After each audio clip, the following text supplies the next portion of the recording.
우리 2022년도 우리 첫 주일 예배 가운데 우리가 함께하는 것, 우리가 믿음의 주님이시고 또 내 삶의 영광이 되신 우리 예수님의 은총과 사랑이 올해도 저와 여러분들의 삶 가운데 가득하시기를 주님의 이름으로 축복합니다. 저는 우리가 첫 주일 이렇게 봤으니까 오늘 이번에 마지막 주일에도 우리가 다 같이 볼 수 있기를 그렇게 소망합니다.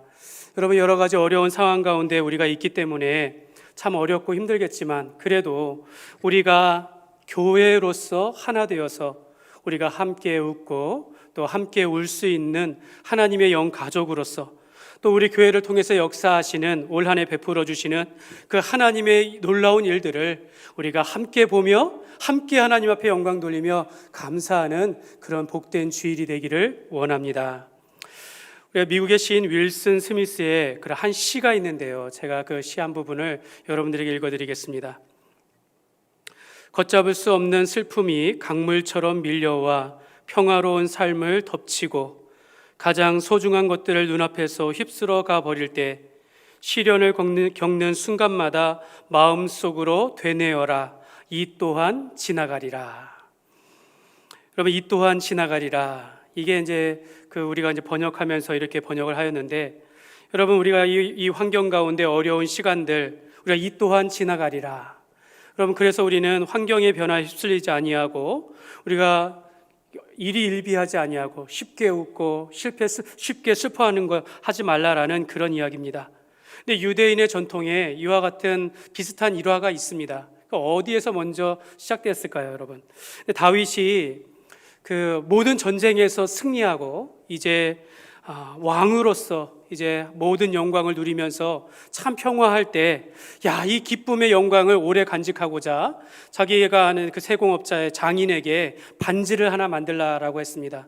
그리고 반지를 만들어서 그 안에 멋진 글귀를 새겨 넣으라라고 명령을 했습니다. 이 명령을 받은 장인은 이 예쁜 반지를 만들었어요. 그런데 이 안에 무슨 글씨를 넣을지 생각이 나지 않는 것입니다. 그래가지고 누구를 찾아갔냐면 다윗의 아들, 그 지혜의 사람인 우리 솔로몬에게 찾아가서 이렇게 해서 글씨를 넣기를 원하는데 무엇이 좋겠습니까? 했더니 솔로몬이 듣자마자 주저하지 아니하고 이 또한 지나가리라, 이 말을 적어 넣으라 했다라고 합니다. 다윗이 이 글귀를 보고 너무 마음에 들었다라는 그런 내용입니다. 이 또한 지나가리라. 다윗이 누린 그 승리와 그 영광도 언젠가는 반드시 지나갈 것이니 너희는 교만하지 않도록 조심할 것이고, 또 반대로 우리 앞에 닥치는 여러 가지 시련과 환난과 고통의 시간들이 많이 있다 할지라도 이것 또한 우리가 지나가리니 너희가 마음을 잃지 아니하고 하나님 앞에 소망을 두며 살아가라 라고 그렇게 우리가 적용할 수 있겠습니다. 그래서 우리는 상황과 환경에 좌지우지 되지 아니하고 오직 예수 그리스도를 온전히 바라보면서 예수님을 믿는 믿음 가운데 적어도 이러한 시련 가운데서 우리가 흔들리지 아니하는 견고한 믿음 가운데 살아가시기를 주님의 이름으로 축복합니다.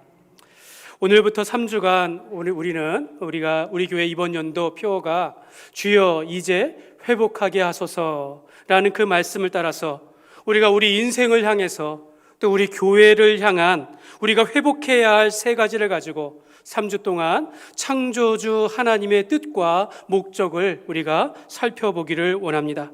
오늘 첫 번째 우리가 회복하기를 원하시는 하나님의 뜻은 우리가 하나님이 받으시는 참된 예배자가 되자라는 것입니다. 한번 따라 하시겠습니다. 하나님이 받으시는 참된 예배자가 되자. 할렐루야. 올 한 해 우리가 이 예배 가운데 하나님께서 받으시는 참된 예배자, 예배에 승리하는 삶이 되시기를 주님의 이름으로 축복합니다. 이 오늘 말씀에 등장하는, 대화에 등장하는 두 인물이 있는데 한 분은 예수님이시고 한 분은 사마리아 여인입니다. 그런데 이 여인은 이 차별받는 환경 속에서 살아가고 있고 이 여인의 과거가 굉장히 어둡습니다. 당시 유대 사회에서 사마리아 지방은 차별을 두고 살았습니다. 과거 역사 속에서 이방 나라와 혼혈된 사람들로 여기면서 그들을 유대인들이 차별하였고, 더욱이 이 여인은 우리가 잘 아는 것처럼 과거에 이미 5명의 남자의 남편을 두었던 그런 경험이 있고, 지금도 살아가는 남자가 정식 남편이 아니다라고 성경은 말씀하고 있습니다. 그러나 예수님께서는 이 사마리아 여인의 출생과 과거를 차별하지 아니하시고 외면하지 아니하시고 이 여인을 만나셨습니다. 여러분, 이 여인은 예수님을 만남으로 이제 새로운 인생을 살아가게 되어집니다. 예수님은 이 땅에 오셔가지고 오히려 죄인과 세리의 그런 친구로 이 땅에 오셨고, 인생의 목적을 잃고 살아가는 영혼들을 향해서 너희를 위하여 영생하도록 솟아나는 샘물을 주시기 위해서, 영원히 목마르지 아니하는 영생을 주시기 위해서 이 땅에 오셨습니다. 이 여인이 예수님을 만남으로 받은 그 변화와 기쁨을 여러분 한번 생각해 보시기 바랍니다. 여러분, 인생의 참된 목적을 잃어버리고 늘 인생의 공허함과 두려움과 어두움이 있을 때, 갈증이 있을 때 주님을 만나서 그 인생이 완전히 변하여진 것입니다. 요한복음 14장에 예수께서 이르시되 나는 길이요 진리요 생명이니 나로 말미암지 않고는 아버지께로 올 자가 없느니라. 예수님이 우리의 생명이 되시고 우리의 길이 되신다, 우리의 진리가 되신다라고 말씀하고 있습니다. 여러분, 예수님을 만나면 우리가 생명을 얻게 되는 줄 믿습니다. 우리가 예수님을 만나면 우리가 인생 가운데 길을 얻게 되어지는 것이고 우리가 흔들리지 아니하는 믿음의 삶을 살아가게 됩니다. 여러분, 예수님을 만나면 이런 얘기가 있죠. 인생의 방황은 끝나는 것이고 좋은 교회를 만나면 신앙생활의 방황이 끝난다라고 말을 합니다. 여러분, 그런데 반대로 아무리 좋은 교회를 만나서 거기서 즐겁고 행복한 삶을 산다 할지라도 여러분, 예수님을 만나지 않으면 아직 그 인생은 미완성이 되는 것입니다. 반대로 우리가 예수님을 만나게 되어진다면 내가 가는 그곳이 행복한 교회가 될 수 있는 것이고 그곳에서 아름다운 신앙생활을 할 수 있다라고 우리가 적용할 수 있겠습니다. 사랑하는 여러분, 우리 가운데 혹시 예수님을 만나지 못한 분들이 있습니까? 오늘 목사님이 말한 것이 이해되지 않고 내가 깨닫지 못한다면 여러분, 목사님을 찾아오십시오. 또 여러분 주변 가운데 이런 사람들이 있다면 교회를 소개하면서 목사님에게 모셔오면 우리가 예수님을 소개하며 우리가 누리는 그 예수님의 생명과 은혜를 누리게 될 줄 믿습니다. 여러분, 놀라운 것은 이 여인이 예수님을 만나고 받은 변화 중에 첫 번째가 바로 예배에 대한 사모함이었다라는 것입니다. 이 사마리아 여인은 예수님을 만나며 이런 질문을 합니다. 요한복음 4장 20절에 보면 우리 조상들은 이 산에서 예배하였는데 당신들의 말은 예배할 곳이 예루살렘에 있다 하더이다. 여기서 이 산에서 예배하였는데, 이 여인은 이 산에서 예배하고 있고 그것을 알고 있습니다. 이 여인이 말한 이 산이란 이 가나안의 중부 지방에 있는 그리심산과 에발산이 있는 세겜 지역을 의미하는 것입니다. 그곳에 역사가 있는데, 과거 이스라엘 백성들이 이 가나안을 정복할 때에 바로 이곳에서 에발산에서 하나님 앞에 제사를 지내며 율법을 낭독하였다라고 합니다. 그리고 북이스라엘의 수도가 사마리아 지방이 되어지고 이곳에서 예배를 드리게 되어집니다. 바로 이곳에서 지금까지 사마리아인들은 하나님께서 정하여 주신 예배 처소라라고 여기며 살아왔다라는 것입니다. 반면에 여러분, 유대인들은 어떻습니까? 예루살렘 성전에서 예배를 드렸습니다.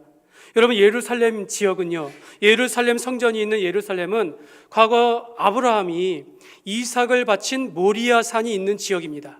그러니까 이 모리아산이 드려진 그곳에 예루살렘 성전이 드려지고, 이 남부 유다는 바로 유대인들은 이곳에서 하나님께서 우리에게 주신 예배 처소라 생각하며 예배를 드려왔다라는 것입니다. 근데 예수님께서 이렇게 대답하십니다. 예수께서 이르시되 여자여, 내 말을 믿으라. 이 산에서도 말고 예루살렘에서도 말고 너희가 아버지께 예배할 때가 이르리라. 여러분, 예수님께서 무엇을 말씀하시고 있습니까? 이 산도 아니고 예루살렘도 아니다라고 말씀하고 있습니다. 다른 말로 말하면 너희가 따랐던 예배가 잘못되었다라고 말씀하고 있는 것입니다. 너희가 지금까지 쫓아왔던 예배가 잘못되었다라고 분명하게 말씀하시는 것입니다. 아마 이 여인은 자기의 과거가 있고 살던 지역이라서 아마도 그렇게 절실하게 예배를 드려왔던 그런 여인은 아니다라고 생각합니다. 그러나 만약 예루살렘이든 세겜 지역에서든 자기가 목숨을 걸고 평생 동안 하나님 앞에 제사 지내며 여기까지 왔는데 예수님께서 말씀하시기를 너희가 드렸던 제사가 잘못되었다. 너희가 드렸던 예배가 참된 것이다, 참된 것이 아니다 라고 이 말을 듣는다면 여러분 얼마나 충격을 받겠습니까? 예수님께서는 이 여인이 생각하던 자신들이 따르던 예배 처소와 그 전통을 향해서 아니다 라고 예수님께서 말씀하셨습니다. 여러분 예루살렘에서 드리는 예배도 마찬가지였습니다.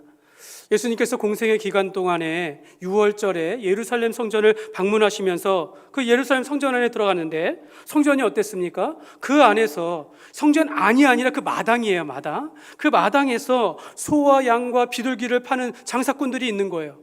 옆에서는 돈을 환전하는, 저 외국에서 오는 사람들 돕기 위한 환전상들이 있는 겁니다. 예수님께서 그걸 짐승들을 다 쫓아내시고 이 돈을 상을 엎으시면서 너희가 잘못되었다. 내 아버지의 집을 장사하는 집으로 만들고 너희가 강도의 구렬로 만드는도다 하시면서 화를 내셨습니다. 분명히 예루살렘 성전도 그 예배의 역할을 온전하게 하지 못하고 있다라고 말씀하시는 것입니다. 사실 예수님께서 그 성전에 올라오시기까지, 그 전까지는 사람들은 그렇게 예배를 드려왔다라는 거예요. 그렇게 짐승을 가지고 하나님 앞에 제물을 드리며 율법 안에서 제사를 지내면서 그렇게 평생에 그렇게 살아온 것입니다. 그런데 예수님께서 오심으로 그 모든 것이 바뀌었다라는 것입니다. 그러므로 여러분 우리가 전통을 따라서 예배를 드리고 장소를 따라서 예배를 드리고 자기의 편리대로 예배를 드리는 것이 예수님이 생각하시는 예배의 중요성과 다를 수 있다라는 것입니다. 예수님께서는 말하기를 너희는 너희가 알지 못하는 것을 예배하고 있다라고 그렇게 말씀을 하십니다. 만약 오늘 우리에게도 우리가 평생 이곳을 지키며 예배해왔는데 우리가 평생 그렇게 예배를 드렸는데 하나님께서 나를 향하여 그건 아니지 라고 말씀하시면 여러분 어떻게 하시겠습니까? 하나님 나는 모태신앙입니다 하면서 그렇게 구원을 받았는 줄 알았는데 그건 아니다 라고 말씀하시면 어떻게 하시겠습니까? 내가 이만큼 평생에 주님을 위하여 드렸고 선하게 살아왔다 하지만 주님께서 오늘 내게 그건 아니다 라고 하시면 여러분 우리가 얼마나 많은 충격을 받겠습니까?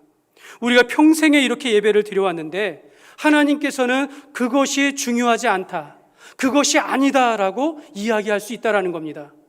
여러분 우리가 하나님 앞에 섰을 때 내가 평생에 이렇게 살아왔는데 하나님께서 야 너 예배 잘못 드렸어 라고 얘기한다면 여러분 이것이 얼마나 후회되고 두렵고 두려운 것이겠습니까? 사랑하는 여러분 우리는 이미 알고 있어요. 예배는 장소나 전통이나 의식이 본질이 아니다라는 것을 우리가 잘 알고 있습니다.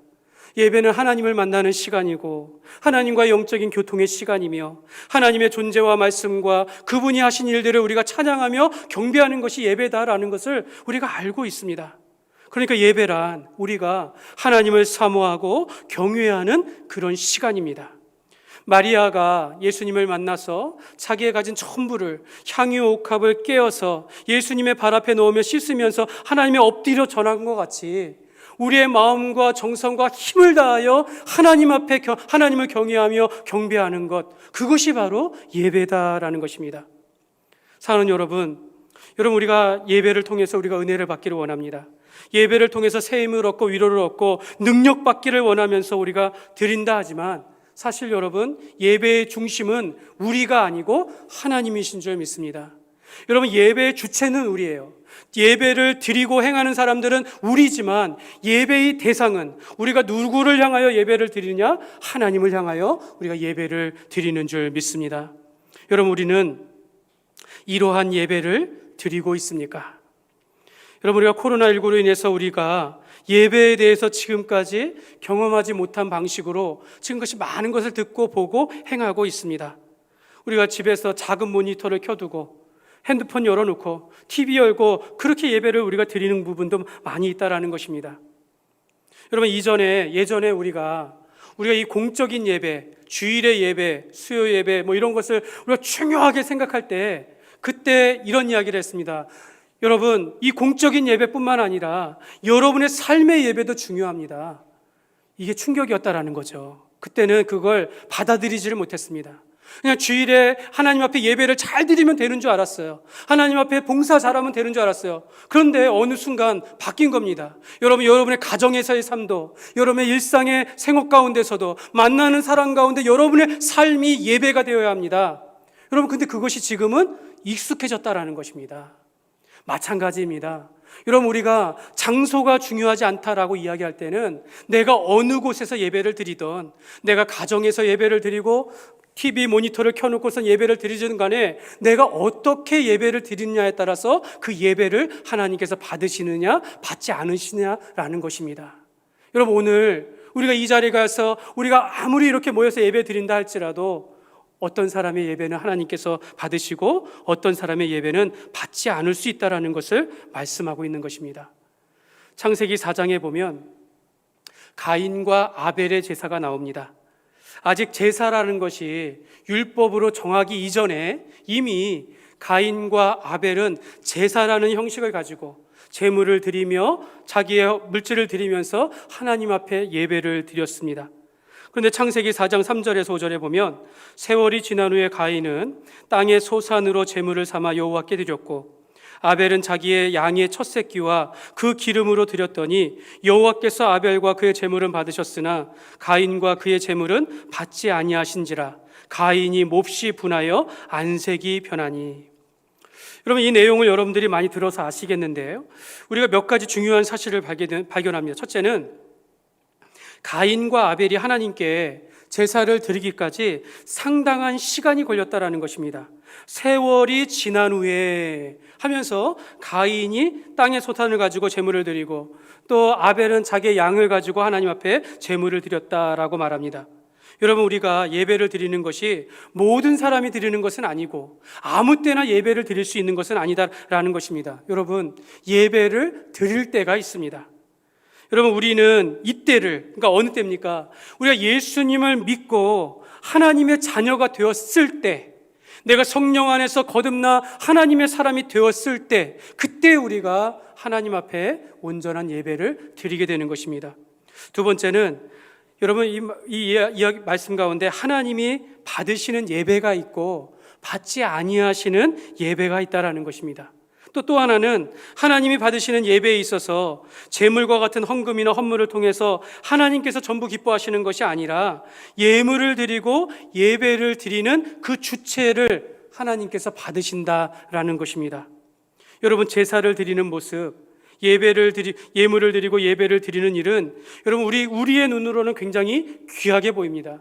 여러분 한 사람 한 사람이 오늘 이 시간에 나오고 하나님 앞에 예물을 드리고 이게 경건한 모습으로 예물을 드리는 게 사람의 눈으로는 얼마나 귀하게 보이는지 몰라요. 그런데 하나님께서는 그 예물을, 우리의 모습을 안 받으실 수도 있다라는 겁니다. 그러니까 사람으로는 판단할 수 없다라는 것이죠. 저는 오늘 여기 계신 우리 모두가 드리는 예배를 하나님께서 받으시기를 기도하지만, 여러분, 온 성도들이 예배하지만 하나님께서 이 예배 전체를 받으시는 것이 아니라 우리 한 사람 한 사람의 예배를 받으신다라는 것입니다. 우리 혁신중앙교회 교회가 예배를 잘 드렸다고 해서 이 전체를 받으시는 것이 아니라 이 가운데 참여한 성도들의 그 한 사람 한 사람의 그 예배를 받으신다라는 것입니다. 만약 어떤 사람의 예배 받지 않으셨다면 여러분, 이게 얼마나 슬프고 안타까운 일입니까? 내가 드리는 예배를 하나님께서 받지 않으셨다라는 것을 알지도 못한 채 오늘 문을 열고 나갈 수도 있다라는 것입니다. 또한 하나님께서 받으시는 예배가 있고 받지 아니하시는 예배가 있다면 또한 하나님께서 기뻐하시는 예배가 있고 하나님께서 기뻐하시지 않는 예배도 있다라는 것입니다. 가인이 하나님께서 그 예물을 받지 않으시자 이렇게 말합니다. 네가 선을 행하면 어찌 낯을 들지 못하겠느냐? 선을 행하지 아니하면 죄가 문에 엎드려 있느니라. 죄가 너를 원하나 너는 죄를 다스릴지니라. 가인의 마음 가운데 죄악이 있었던 겁니다. 형제를 향하여 시기하고 미워하는 마음이 있었던 것입니다. 그 문제를 해결하지 아니하고 하나님 앞에 왔기 때문에 하나님께서는 가인의 예배와 제사를 받지 않으셨다라고 말씀하고 있습니다. 반대로 아벨의 제사에 대해서는 히브리서 11장 6절에 보면 믿음이 없이는 하나님을 기쁘시게 하지 못하나니 하나님께 나아가는 자는 반드시 그가 계신 것과 또한 그가 자기를 찾는 자들에게 상 주시는 이심을 믿어야 할지니라. 그래서 히브리서 11장에 보면 아벨은 믿음으로 하나님 앞에 예배를 드렸다, 예물을 드렸다라고 말씀하고 있습니다. 여러분, 하나님께서 기뻐하시는 예배는요, 우리가 하나님을 믿음으로 예배를 드리는 것입니다. 하나님을 사모하는 마음으로 드리는 예배를 하나님께서 기뻐하신다라고 말씀하고 있는 것입니다. 그러나 가인은 형식에 치우친 거죠. 가인은 의식에 치우친 예배를 드리면서 그 마음에 형제를 미워하는 마음을 가지고 믿음으로 드리지 않았기 때문에 하나님께서 받지 않으실 때 분노하고 안색이 변하며 그로 인하여 자기 동생을 죽이기까지 하게 된 것입니다. 그러므로 여러분, 오늘 우리가 예배의 회복을 위해서 두 가지를 적용하며 기억하기를 원합니다. 첫 번째는 하나님은 참된 예배자를 찾으십니다. 23절 하반절에 보면 아버지께서는 자기에게 이렇게 예배하는 자들을 찾으시니라. 여러분, 저와 여러분이 하나님이 찾으시는 그 참된 예배자가 되시기를 주님의 이름으로 축복합니다. 여러분, 모두가 예배를 드린다 하는데 여전히 주님께서는 오늘 예배하는 자를 찾으신다라고 이야기하신다라는 거예요. 그러니까 오늘 우리가 모든 교회가 모든 사람들이 예배한다 하지만 하나님께서 모든 사람의 예배를 받으신다는 것은 아니고 오늘도 이렇게 예배 드리는데 또 예배 드리는 자들을 찾는다라고 말씀하시고 있는 겁니다. 그 예배다운 예배를 꿈꾸다라는 책이 있습니다. 이 책은 이제 코로나19로 인해서 우리가 온라인 예배다, 여러 가지 형식의 예배에 대하여 우리가 다시 한번 생각해 보게 되어지면서 오늘 우리는 하나님 앞에 올바른 예배를 드리고 있는지를 말하고 있는 책인데요. 근데 이 내용 가운데 이런 이야기가 있습니다. 우리가 오늘날 세대 간의 공감 없이, 그러니까 어린아이나 젊은이들이나 어른들, 노인들에 이르기까지 서로의 공감 없이 예배를 드리는 경우가 참 많습니다. 여러분, 우리가 찬양팀의 앞에 서서 준비하는 가운데 정말 하나님 앞에 영감을 가지고 정말 기쁨으로 찬양을 하는데 함께 찬양하는 성도들은 찬양을 알지 못하니까 멀뚱멀뚱 뜨면서 예배를 본다라는 겁니다. 예배를 보기만 하고 참여하지 못한다라는 거예요. 그렇다고 해서 우리가 익숙한 찬양만을 할 수 없는 것이죠. 그러니까 세대 간의 공감 없이 우리가 예배를 드리는 경우가 너무나도 많다라는 것입니다. 저는 우리가 이제 새로운 찬양들 배울 때 저는 늘 반복을 하려고 그래요. 그래서 우리가 1년 동안 찬양한 것도 있습니다. 그런데 여러분, 우리가 마음을 열어서 하나님 앞에 우리가 함께 찬양하며 하나님 앞에 우리가 경배를 해야 한다라는 것입니다. 여러분은 어떠신가요? 여러분은 예배를 봅니까? 아니면 예배를 드립니까? 아니면 예배를 하십니까? 여러분, 예배를 본다라고 하면 손님입니다. 구경하는 것이죠. 구경하는 것. 예배를 드린다라고 치우친 생각을 가지신 분들은 마치 예배가 어떤 우리가 예물을 드리듯이, 우리가 정성을 드리듯이, 뭔가 공로를 쌓듯이 예배를 드릴 수 있다라는 것입니다. 여러분, 예배는 하는 것입니다. 여러분, 우리가 예배를 하다라는 것을 이게 경어체로 높임말로 한다면 물론 당연히 우리가 예배를 드린다라고 할 수 있겠습니다. 그러니까 우리가 어떤 마음으로 하는가, 우리가 하나님 앞에 예배의 주체가 되어서 우리가 하나님을 사모하고 우리가 하나님을 경배하며 우리가 하나님을 높이는 것이 예배라는 것입니다. 오늘 드려진 예배를 우리가 보면서 우리가 뭔가 공로를 쌓듯이 우리가 뭔가 쌓으면서 드리면 그것이 옳은 예배는 아니다라는 것입니다. 그러므로 우리가 예배의 주체가 되어서 하나님을 사모하며 우리가 하나님을 경배하고 예배하는 참된 예배자가 되시기를 주님의 이름으로 축복합니다. 두 번째는 하나님은 영과 진리로 예배하기를 원하십니다. 오늘 24절의 말씀에 보면 하나님은 영이시, 우리 같이 한번 읽겠습니다. 하나님은 영이시니 예배하는 자가 영과 진리로 예배할지니라. 오늘도 우리가 예배 시작하면서 기원의 말씀을, 이 말씀을 읽었어요. 또 우리가 예배를 드릴 때마다, 기도할 때마다 하나님, 우리가 신령과 진정으로 영과 진리로 예배를 드리게 하여 주옵소서. 우리가 그렇게 기도하지 않습니까? 앞에서 이렇게 예배하는 자들을 찾으시니라. 여기서 이렇게가 바로 이겁니다. 영과 진리로 예배하는 자들을 찾으신다라고 말씀하고 있는 것입니다. 여러분, 이것은 하나의 우리의 예배의 모습을 보여주는 것입니다. 우리의 예배의 태도를 가르쳐 주는 거예요. 우리가 어떻게 영과 진리로 예배 드려야 합니다 라는 뜻입니다. 신명기 6장에 보면 주 너희 하나님을 사랑하라. 여러분, 하나님을 어떻게 사랑하시겠습니까? 여러분, 하나님을 사랑하는데 어떻게 사랑하시겠습니까? 근데 거기에 말씀해 보면 너는 마음을 다하고 뜻을 다하고 힘을 다하여 하나님을 사랑하라. 태도입니다. 태도. 우리가 마음을 다하고 힘을 다해서 하나님을 사랑하라라는 것입니다. 영과 진리가 그런 의미를 가지고 있습니다. 하나님은 영이시니 보이지 아니하시는 하나님을 우리가 예배하는 것은 우리의 영을 들여서, 영과 영이 마음과 마음이 공감되듯이 우리가 영을 들여서 하나님 앞에 예배를 드리고 진리로 우리가 진실하게 하나님 앞에 예배를 드리라라는 그런 뜻을 가지고 있습니다. 그래서 우리는 조심해야 할 것이 있습니다. 여러분, 우리가 형식을 배제한 채 우리가 영의 예배를 드린다 한다고 하지만은 우리가 영의 예배로만 또 받아들이면 안 된다는 것이죠. 마치 우리 예배가 영적인 예배로서 마치 이 시간이 신비롭고 황홀한 예배가 되어야 할 것 같은 그런 생각을 하는 경우가 종종 있어요. 마치 우리가 예배를 드리면 이 가운데 신비로운 일이 일어날 것 같은, 마치 뭔가 은사가 떨어지고 마치 불이 떨어질 것 같은 그런 생각을 하겠지만 그것이 아니다라는 것이죠. 여러분, 성경은요 한 번도 그렇게 예배를 정의하고 있지 않습니다. 시편 69편에 보면 내가 노래로 하나님의 이름을 찬송하며 감사함으로 하나님을 위대하시다 하리니 이것이 소곧 뿔과 굽이 있는 황소를 드림보다 여호와를 더욱 기쁘시게 함이 될 것이라. 여러분, 하나님의 이름을 찬송하는 겁니다. 하나님께서 행하신 그 일을, 하나님을 위대하심을 우리가 높이며 경배하는 것이 예배이고, 우리가 황소를 드려서 하나님 앞에 드리지만 이것이 아니라 이것을 통해서 우리의 마음을 드리는 것을 하나님께서 더 기뻐하신다라고 말씀하고 있습니다. 여러분, 그런가 하면 여러분, 이 영과 진리를 우리가 예배를 드리는 태도와 모습으로 우리가 적용하면서 동시에 이것은요 성령 안에서, 진리 안에서, 진리 대신 예수 안에서 예배를 드려야 한다라고 말씀하고 있는 것입니다. 사마리아 여인이 오늘 예수를 만남으로 참된 예배자가 되게 된 것입니다. 하나님은 영이시니 너희가 영과 진리로 예배할지니라. 여러분, 우리가 어떻게 영으로 예배드리겠습니까? 성령 안에서 거듭난 성도들만이 하나님을 예배할 수 있다는 것입니다.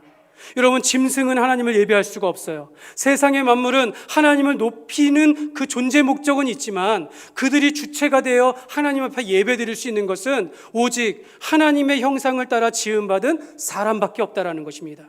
특별히 우리가 성령 안에서 거듭난 예수 믿는 성도들만이 하나님을 예배할 수 있다라고 말씀하고 있는 것입니다. 그러므로 우리는 영과 진리로 예배한다라는 것은 우리가 성령 안에서 거듭난 성도들이 그 진리 대신 예수 안에서 진리의 말씀을 따라 하나님을 예배한다라고 우리가 기억하며 믿으시기를 바랍니다. 그러므로 여러분, 참된 예배란 성령으로 거듭난 하나님의 자녀된 성도들이 진리의 말씀을 쫓아서 삼위일체 하나님의 행하신 일을 높이며 우리의 마음을 다하고 정성을 다하여서 경배하는 것이 바로 예배인 줄 믿습니다. 오늘 말씀에 등장하는 이 사마리아 여인이 예수님을 만나면서 이제는 세겜이 아니라 예수님을 향하여 예배하는 삶이 되었다라는 것입니다. 사랑하는 여러분, 하나님은 오늘도 저와 여러분을 참된 예배자로 부르시는 줄 믿습니다. 저는 예배를 생각하면서 이 말씀을 준비하면서 이런 생각을 했습니다. 지금도 여러분, 중국이나 북한에서는요 숨어서 예배하는 지하교회 성도들이 많이 있습니다. 여러분, 이 사실을 기억했으면 좋겠습니다. 지금도 북한에는 추정치로 약 18만 명의 사람들이 지금도 가정에서 숨어서 예배를 드리고 있다라고 이야기합니다. 그들은 잡히면 그냥 노동교화소로 들어가는 겁니다. 잡히면 죽는 겁니다. 그런데도 목숨을 걸고 그들이 숨어서 예배한다라는 것입니다. 여러분, 이것을 우리가 참된 예배자라고 부르지 않을 수가 없는 거예요. 그러면 여러분, 우리는 그거에 비하면 우리는 어떻습니까? 여러분, 이 코로나19와 같은 재앙이 우리에게 닥쳤는데도 불구하고 여러분, 우리의 예배의 태도와 우리의 예배의 모습이 변화가 없다면, 우리가 성령 안에서 진리의 말씀 가운데 참되게 예배를 드리지 않는다면 예수님께서 오늘 우리 가운데 말씀하시는 겁니다. 그건 아니다. 여러분, 이렇게 하실 때 여러분, 우리는 너무 두렵게 되어진다라는 것입니다. 요즘 우리의 아이들이 이 공부와 학원 때문에 주일에 예배를 드리지 못합니다. 제가 이 모습을 보면서 얼마나 안타까운지 모릅니다. 여러분, 이것이 아이들의 잘못일까요? 여러분, 그렇게 하도록 이끄는 부모님의 책임은 없습니까? 결국 우리가 이 코로나19로 인해서 우리 아이들은 다 예배를 포기하고 떠났습니다. 여러분, 최근에 한 교회에서 학생회에서 예배를 드리다가 그 학생 한 명이 확진에 걸린 겁니다. 난리가 난 거죠. 확진자 걸리니까 밀접 접촉자라고 해가지고 증상은 없지만 다 일주일 이상을 다 격리되게 된 겁니다. 가정에 있었던 것이죠. 이로 인해서 약 일주일 동안 이들이 학교 못 갔다고 교회에 전화를 하는 겁니다. 학교를 못 가고 학원을 못 가서 공부를 못하게 되어가지고 서운하다라고 하면서 울면서 그렇게 전화를 하더라는 것입니다. 여러분, 그 우는 친구들 우리가 외면할 수는 없어요. 정말 교회가 조금 더 조심했어야 하고 조금 더 노력했어야 하는데 그들을 향해서 미안하고 안타깝다라는 생각은 있지만, 여러분, 그러나 한편으로는 여러분, 우리가 예배를 드리지 못하는 상황에 대해서는, 우리가 예배를 드리지 못하는 이 상황에 대해서는 울지 못하는 것에 대해서 여러분, 우리가 안타까워하지 않습니까? 왜 우리는 이 예배의 중요성을 생각하지 못하고 이 어려울 때 더 하나님을 찾아야 하는데 왜 우리는 그것에 대해서 중심을 하나님 앞에 울지 못하는 우리의 모습에 대해서 왜 우리가 하나님 앞에 회개하지 못합니까? 여러분, 이것이 문제인 것입니다. 여러분, 우리가 예배의 중요성을 몰라서가 아닙니다. 우리가 세상을 뛰어넘는 믿음이 없기 때문에 우리가 이 예배를 하나님 앞에 찾지 못하는 것입니다. 한 목사님이 그 설교를 준비하다가 잠이 들었다고 합니다. 그래서 꿈을 꾸었어요. 근데 꿈속에서도 주일에 예배 드리는 장면을 보게 되었습니다. 그래서 막 설교 중에 설교를 하고 있는데 그 많은 성도들 가운데 저 구석에 30대의 한 젊은 남자가 이렇게 앉아 있는 것을 보게 됐습니다. 그 사람이 누구지? 하면서 이제 궁금해한 것입니다. 그리고 이제 꼭 만나고 싶어가지고 예배가 끝난 다음에 인사하려고 했는데 못 본 겁니다. 그래서 마음에 이제 급해져가지고 이 목사님이 안내위원에게 물어봤습니다. 저 낯선 사람이 누구였는지 물어봤습니다. 그러자 이 안내위원이 당연하다는 듯이 그 사람이요? 제가 압니다. 그 사람은 예수님이십니다. 잠에서 깬 목사님은 많은 생각과 깨달음이 있었다고 합니다. 여러분, 우리가 예배할 때, 목사님이 설교할 때 제가 성도들에게만 하는 것이겠습니까? 제가 누구 앞에서 이 말씀을 전하는 것인가? 다시 한번 두렵고 떨리는 마음을 갖게 된다는 것입니다. 여러분, 오늘 이 예배 가운데 우리 주님께서 우리와 함께 하시는 줄 믿습니다. 여러분, 우리가 누구를 향해서 이 예배를 드리고 누구의 말씀을 듣는지, 오늘 말씀을 전하지만 이 말씀이 오늘 나에게도 하나님께서 주시는 말씀으로 받고 살아가야 한다는 것입니다. 저는 우리 교회가 우리가 올 한 해뿐만 아니라 평생에 예배 중심의 교회가 되기를 그렇게 기도하면서 저와 여러분이 하나님 앞에서 참된 예배자가 되시기를 주님의 이름으로 축복합니다. 여러분, 이런 말이 있어요. 영어에 simple church라는 말이 있습니다. simple은 단순한, church는 교회입니다. 단순한 교회. 여러분, 우리 교회 구조가 복잡할 이유가 하나도 없습니다. 여러분, 우리 모두 하나님이 받으시는 참된 예배자가 되고 이 예배를 통해서 우리가 은혜를 얻고 힘을 얻었다면 나가서 그렇게 살아가면 되는 것이에요.